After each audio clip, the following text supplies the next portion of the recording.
बार्शीमध्ये शिवजयंती करायला सुद्धा मुभा नव्हती. इथं आमच्या छत्रपती शिवाजी महाराजांचं स्मारक होतं, ते स्मारक सुद्धा उचलून जायचं.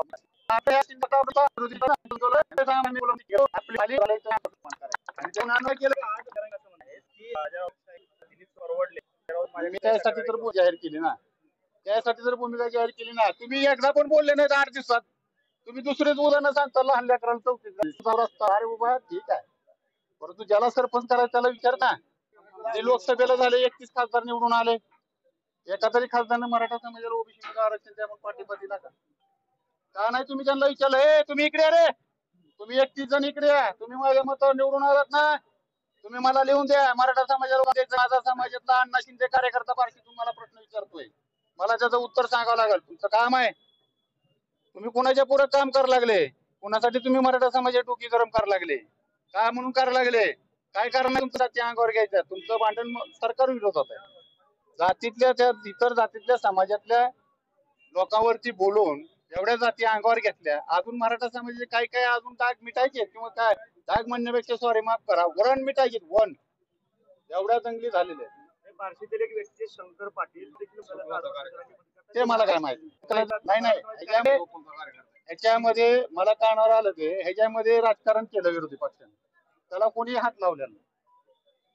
मी सांगतो तुम्हाला छाती ठोकून, त्याला कोणी हात लावलेला नाही. त्या बार्शीत कुणी आलं तरी कुणालाही हात लागला. ही सगळं सोशल मीडियाच्या माध्यमातून विरोधकांनी हे षडयंत्र रचलेलं आहे. कुठेतरी मराठा समाजाच्या आरक्षणासाठी एक दुसरा लढा या मराठा लढ्याला कुठेतरी लावण्याचं काय विरोधी पक्ष त्याला कोण मारायला रिकामं नाही. त्याला काय करू आम्ही? नाही, काहीच कारण नाही. कारण ती मला कधी दिसणार नाही मराठा समाजाच्या कामात, तर मी कुठे जाऊ?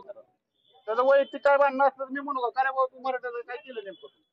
मी नाही दिलेला होता, आपण काय मागणी केली होती जरांगे पाटलांकडे आणि आज तो अल्टिमेटम पूर्ण झालाय आणि आपण मी माझी पुढची वाट करतो.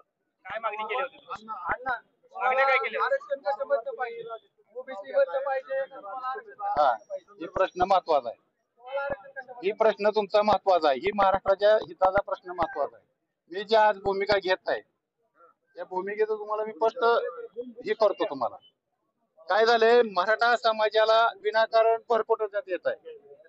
मराठा समाजाला आरक्षण मिळवायचं असेल आणि संपूर्ण मराठा समाज सरसकट जर ओबीसी जायचं असेल तर ते सुप्रीम कोर्टात टिकणार नाही.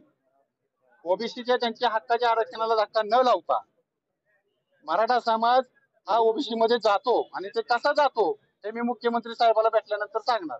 आणि मराठा समाजाला ओबीसीतून पण आरक्षण पाहिजे आणि मराठा म्हणून पण आरक्षण पाहिजे, ही पण भूमिका माझी. कारण माझ्या कोकण भागातला मराठा समाज आहे, ते काय म्हणतात, मला ओबीसी कुणबी म्हणून नको आहे. मग त्यांनी कुणबी म्हणून नको म्हणत असतील, त्यांना मराठा म्हणून पाहिजे असेल तर त्यांची पण सोय करावं लागेल. त्या हिशोबाने मी मराठा समाजाच्या शेवटच्या घटकाची जी मागणी आहे आणि जी मी मराठा समाजाच्या पदरात पाडू शकतो या 1 महिन्यात, तेवढं मी पाडणार. राजेश टोपेंबद्दल तुम्ही विचारलंय की मनोज जरांगे पाटील तुमचा त्यांच्याशी काय संबंध आहे, की काय आपल्याला म्हणायचं? बरे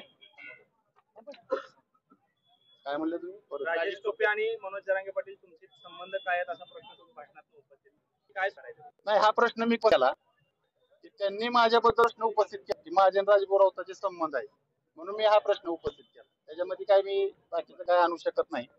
ते माझ्या मराठा समाजाचे आमदार आहे, त्यामुळे माझा त्यांच्यावर असा काही रोष नाही. ठीक आहे, मी आता ते आंदोलन मला सांगा की तुम्ही काय मागण्या केल्या होत्या जरांगे पाटलांकडे? आपल्या बोर्डावर लिहिलेलं तुम्हाला मी पत्रक देतो. आता काय झालंय, मी आता ज्या आंदोलनाला आलो त्या आंदोलनाला बसतो. कारण काय झालंय, आता शेवटी स्वरूपात आम्हाला अपेक्षित आहे. नाही, ऐका, तुम्हाला सगळ्या मागण्या मी मग पण सांगितलं. आता त्या मागण्याचा विचार सोडून द्या. आजचं माझं आंदोलन नवीन चालू झालेलं आहे. इथून पुढे मराठा समाजाच्या हक्कासाठी जी बी लढाई करायची असेल ती लढाई अण्णा शिंदे इथून पुढच्या काळामध्ये मराठा सेवक म्हणून करणार. अण्णा साहेब तुम आगे बढ़ो, हम तुम्हारे साथ हैं.